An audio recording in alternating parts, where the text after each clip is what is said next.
Emily Thompson's day began with the sound of an alarm clock echoing through the suburban neighborhood in Columbus, Ohio. The November morning was chilly, with a thin layer of frost visible outside the window. For 7 years since her marriage, she had supported her household as a stay-at-home mom. While her husband Michael worked busily as an architect, her days dedicated to housework and childcare were fulfilling, though she sometimes felt lonely. While brewing coffee in the kitchen, she heard footsteps from upstairs. It was the sound of 9-year-old Lucas racing down the stairs. The son they had adopted 2 years ago had been nervous at first, but now he naturally fit in as a member of the family. Lucas's parents had died in a traffic accident, and with no relatives, Emily and Michael had taken him in. "Good morning, Mom," Lucas said, running his hand through his slightly messy brown hair as he hugged Emily. Seeing his bright smile warmed Emily's heart. She was certain that welcoming this child as family had been the most correct decision of her life. "Good morning, Lucas. How did yesterday's test go?" Emily asked, gently stroking her son's hair. "I got first place in the grade on my math test," Lucas's eyes sparkled. She was always amazed by this child's high learning ability. His teacher had also praised him as an extremely excellent student with a promising future. Her husband Michael also appeared in the kitchen, lightly patting Lucas's head with words of praise. Michael was gentle and thoughtful by nature, loving Lucas like his own son. An impressive man with tall stature and a calm expression, he was passionate about his work as an architect. "That's wonderful. You really are smart," Michael smiled proudly. After finishing breakfast and sending Lucas off to school, Emily began thinking about Thanksgiving preparations. This year, the family would gather at her mother Barbara's house again.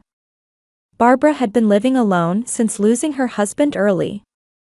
Her meticulous and strict mother sometimes made harsh comments, and seemed to have complicated feelings about Lucas in particular. Her sister Jessica was also planning to attend. Her sister, a hairstylist, lived alone with her 7-year-old son Ethan. She had separated from Ethan's father without marrying him and was living as a single mother. Jessica was beautiful and sociable, but sometimes had self-centered tendencies, especially when money became a topic of conversation. Emily stood by the living room window, gazing at the fallen leaves in the yard and sighing deeply. Thanksgiving was supposed to be a beautiful holiday where families gathered to share gratitude. However, in recent years, her mother and sister's attitude toward Lucas had been cold, sometimes even openly discriminatory. Because he wasn't blood-related, he was often treated as if he were an outsider. In the afternoon, Michael returned from work. Emily confided her anxiety about Thanksgiving to her husband. "I'm dreading going to Mother's house again this year. I feel sorry for Lucas," Emily's voice carried traces of exhaustion. Michael gently drew his wife's shoulders close. "We are Lucas's family. It doesn't matter what others think. As long as we love him, isn't that enough?" When Lucas returned from school in the evening, Emily hugged him. She realized anew how precious this child was to them. Blood ties didn't matter. She believed that love was what created true family bonds. On Thanksgiving morning, Emily woke early to make cashew and cranberry salad. This dish was something she brought every year, also at her mother Barbara's request. Michael was fixing Lucas's hair and had dressed him in a newly bought navy blue sweater. The son repeatedly adjusted his hair in front of the mirror, unable to hide his nervousness about meeting his grandmother. "It's okay, Lucas. You look very nice," Michael gently patted his son's shoulder. However, he himself was feeling anxious inside. Every time he remembered the attitude his wife's family showed toward Lucas, his heart ached. On the way to Barbara's house by car, Lucas quietly read a book in the back seat. He was always fond of reading, particularly enjoying science and history books. Emily checked on her son through the rearview mirror, praying that the day would pass peacefully. Barbara's house was a two-story white house in a quiet residential area in Columbus. The lawn was perfectly maintained, and autumn decorations adorned the entrance. This house where Emily had lived since childhood reflected her mother's meticulous personality, organized down to every corner. When they rang the doorbell, Barbara appeared. She had her gray hair cut short and wore a navy blouse with a pearl necklace. While maintaining the dignity befitting a former bank employee, there was hardness in her expression. Emily, Michael, Barbara showed warm smiles to her daughter and son-in-law, but her eyes looking at Lucas were clearly cold. "Lucas, good morning." "Good morning, Grandma," Lucas greeted politely, but Barbara's response was curt. She merely patted his head lightly, showing no affection toward her grandson. When they were led into the living room, the meal preparations were already complete. Barbara took pride in preparing a perfect Thanksgiving dinner every year. Turkey, mashed potatoes, green bean casserole, cranberry sauce, everything was made from traditional recipes. "Haven't Jessica and Ethan arrived yet?" Emily asked. "They should be here soon."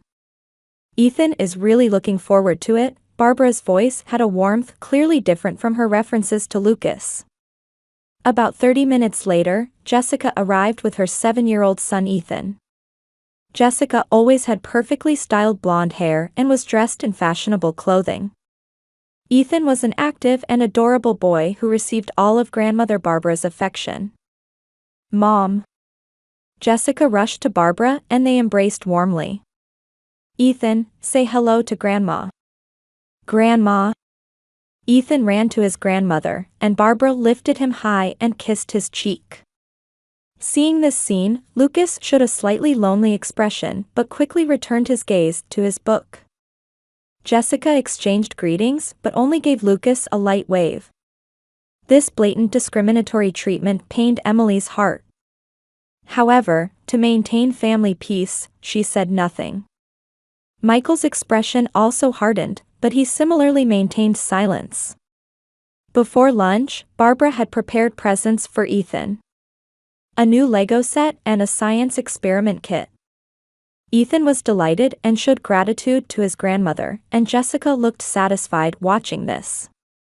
"Something for Lucas too?" Emily asked hesitantly. After a brief pause, Barbara said, "Oh, yes," and took an old picture book from the shelf. It was clearly well worn, a stark contrast to the presents given to Ethan. Lucas politely said thank you, but hurt showed in his eyes. Emily couldn't bear it anymore. "Mother, isn't this difference too extreme?" Emily's voice contained barely suppressed anger. "What's wrong with it?" Barbara answered coldly. "Ethan is my real grandson. He's blood-related. Lucas is my son. That means he should be your grandson too." Emily's voice trembled. Jessica interjected. "But it's still different, isn't it? Ethan carries our blood. Isn't that important?" Michael finally stood up. "That's discriminatory language.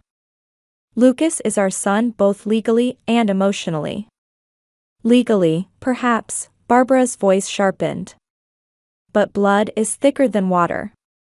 That's an unchangeable fact." Lucas silently held the picture book, but Emily could see his small shoulders trembling. She rushed to her son and gently embraced him. "Lucas, you are our precious son. Nothing more, nothing less." However, the damage had already been done. For a 9-year-old boy, witnessing such blatant discrimination would be deeply etched into his heart as a wound. The afternoon passed in awkward silence. Barbara and Jessica continued conversations centered around Ethan, while Lucas gradually faded into the background. Emily and Michael tried to protect their son, but the overall family atmosphere became heavy. As dinner time approached, Emily's desire to go home early grew stronger. At 4 o'clock in the afternoon, Barbara announced, "Dinner is ready." Traditional Thanksgiving dishes were beautifully arranged on the dining room table. A golden brown turkey sat in the center, surrounded by mashed potatoes, stuffing, green bean casserole, and cranberry sauce. On the white tablecloth was a centerpiece made of autumn flowers, with candles casting warm light. The family took their respective seats. Jessica and Ethan sat to Barbara's right, Emily and Michael to her left, and Lucas sat at the far end. Even the seating arrangement clearly showed Lucas's position. "Let us offer a prayer of gratitude," Barbara clasped her hands together.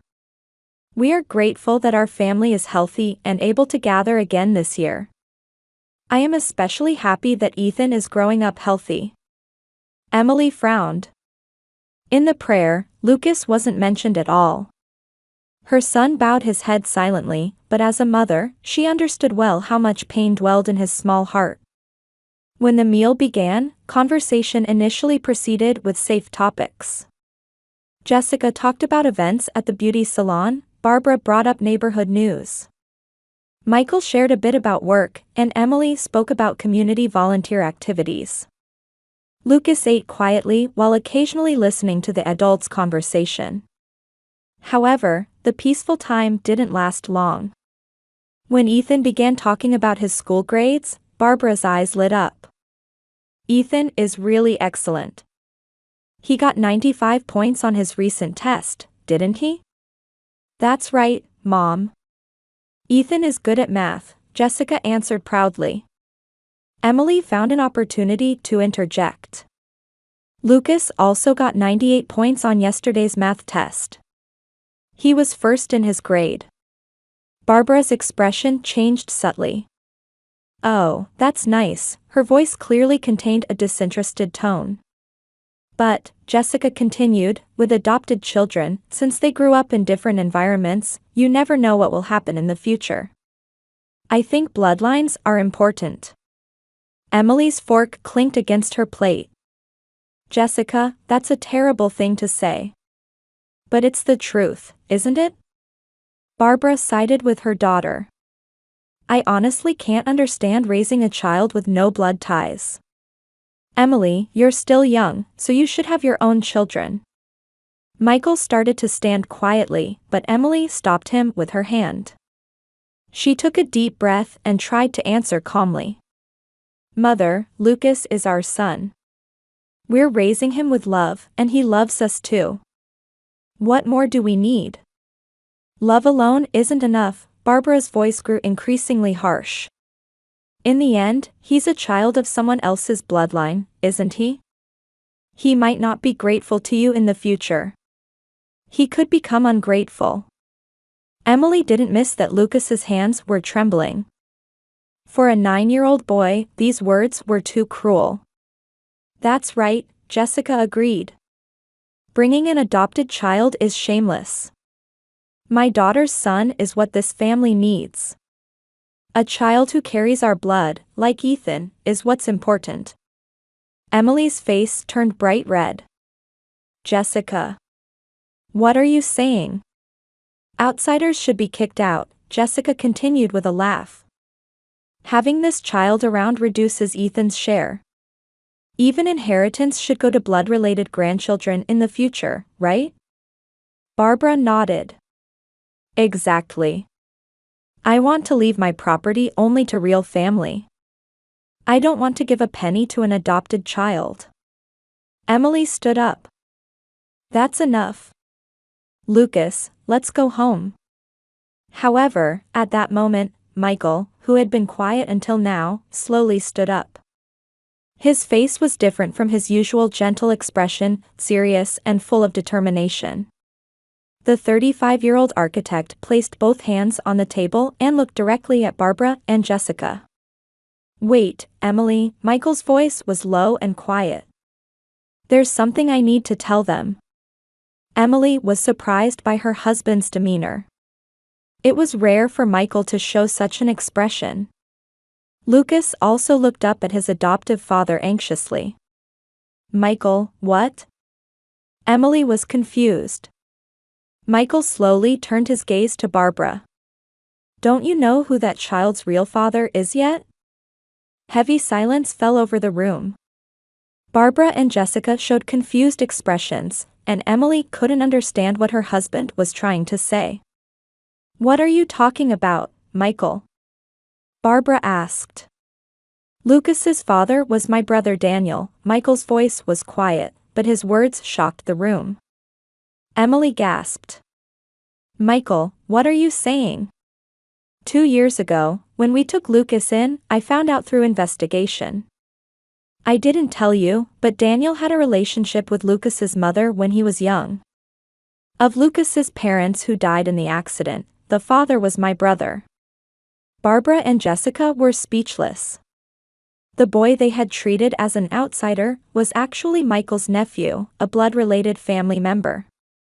"But Daniel was," Jessica said in a trembling voice. "I believed that." "Yes," Michael nodded. "My brother Daniel Thompson. He was much more successful than you think." Michael took a deep breath and continued. "Daniel founded an IT company in Silicon Valley and achieved great success. The inheritance he left amounts to—" Michael paused for a moment. "Tens of billions of dollars." Now truly no one could speak. The Thanksgiving dinner table was enveloped in silence by the suddenly revealed truth. Even Lucas couldn't fully understand what was being said about him and showed a confused expression. Barbara's face turned pale, and Jessica's hands trembled on the table. The boy they had despised and tried to drive away was actually in a position to inherit a massive fortune.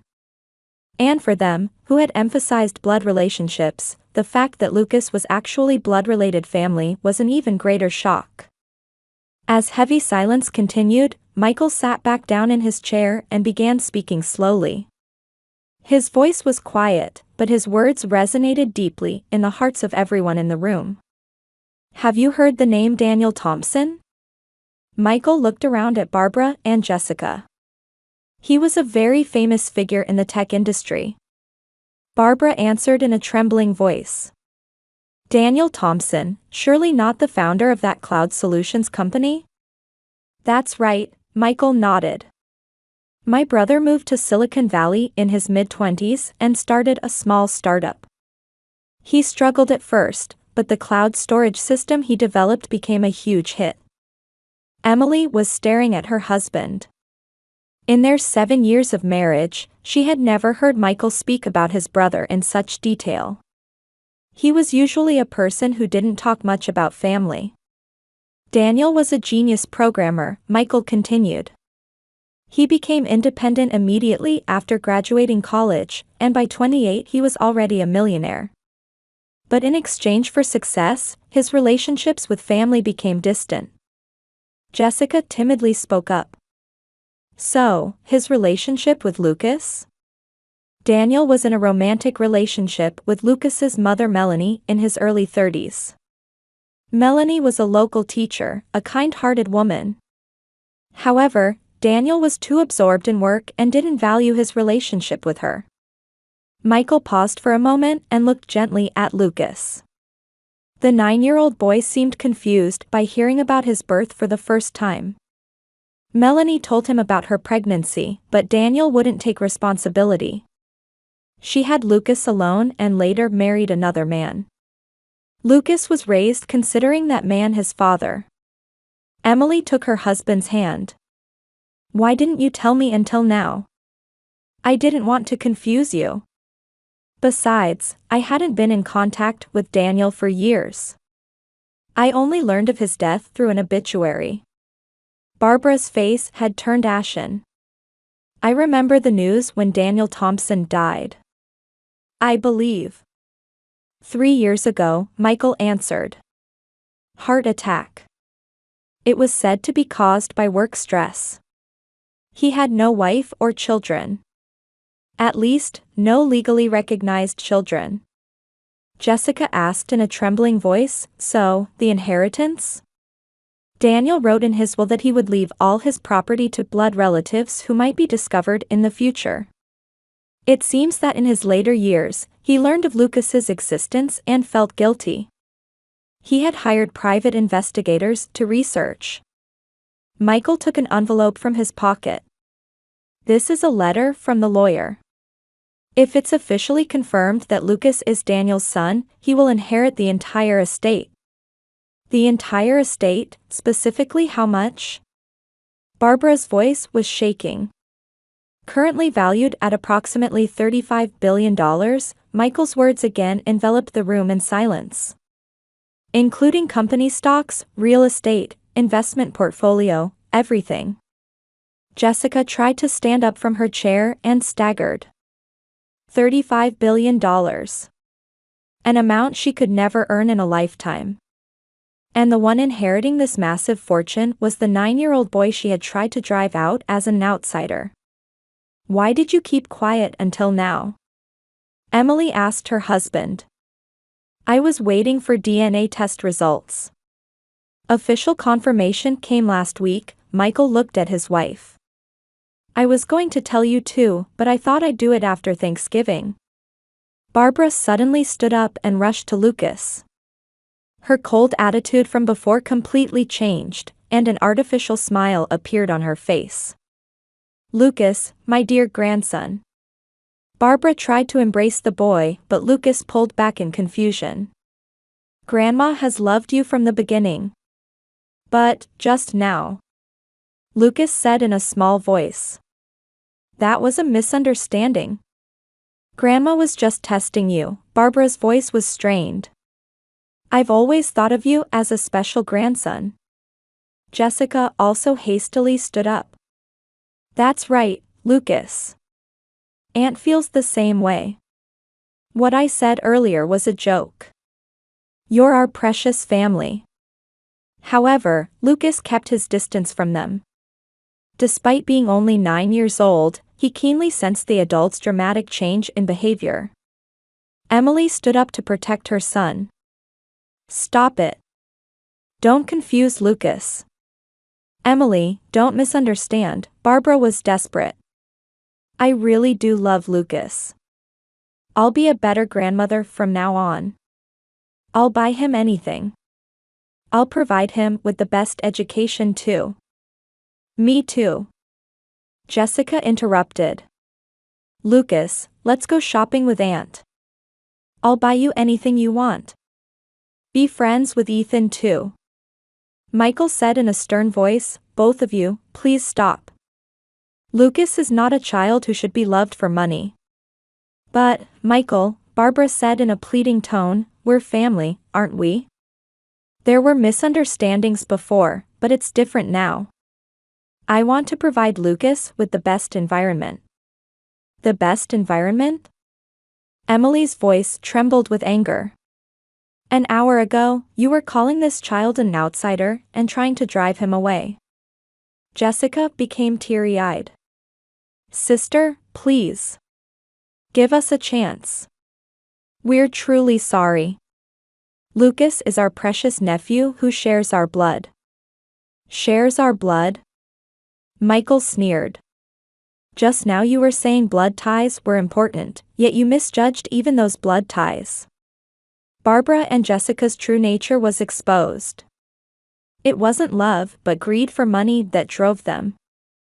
Faced with the massive inheritance of $35 billion, their transformation was even grotesque. Lucas hid behind Emily, showing an expression of confusion and fear. For him, the adult's sudden change in attitude was incomprehensible. That's enough, Emily declared. We're going home. Wait. Barbara shouted. Let's at least talk. We should all think about Lucas's future together. However, Emily and Michael's resolve was firm. Emily took Lucas's hand and headed for the entrance with Michael. Barbara and Jessica desperately tried to stop them, but the three's determination wouldn't waver. Please, Emily. Let's talk, Barbara chased after them. I want to do my best for Lucas. Mother, Emily turned around. Your idea of a best is about money, isn't it? What Lucas really needs is unconditional love. We're already giving him that.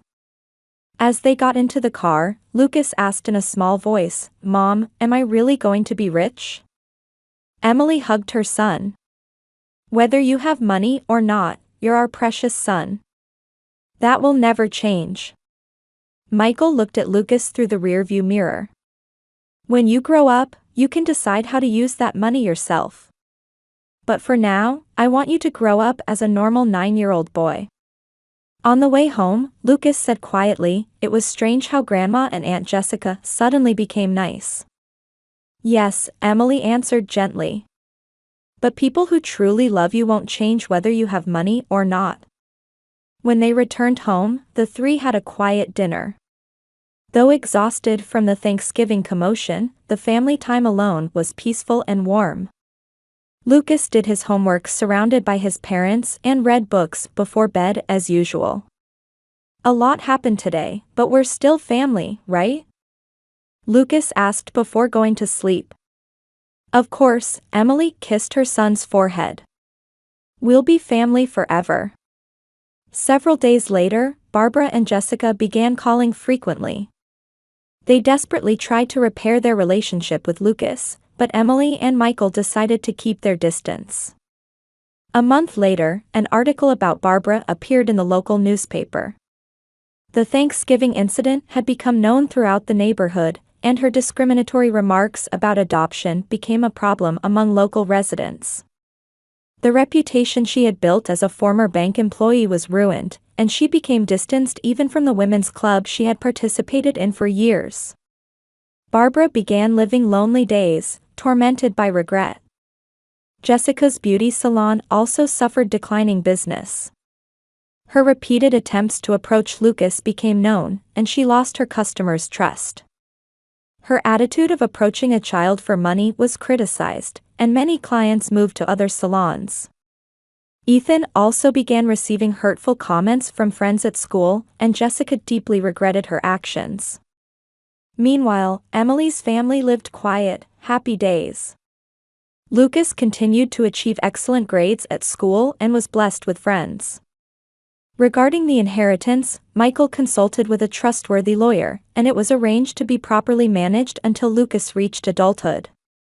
When spring came, Lucas spoke up on his own. I want to create a company that helps people in the future, like Uncle did. Emily and Michael were moved by their son's words. Even though he would inherit a massive fortune, Lucas's heart remained pure, never forgetting compassion for others. During dinner one day, Lucas said, Mom, Dad, thank you for raising me. Whether I have money or not, I want to remain your son. Emily answered with tears in her eyes, thank you too. You've enriched our lives.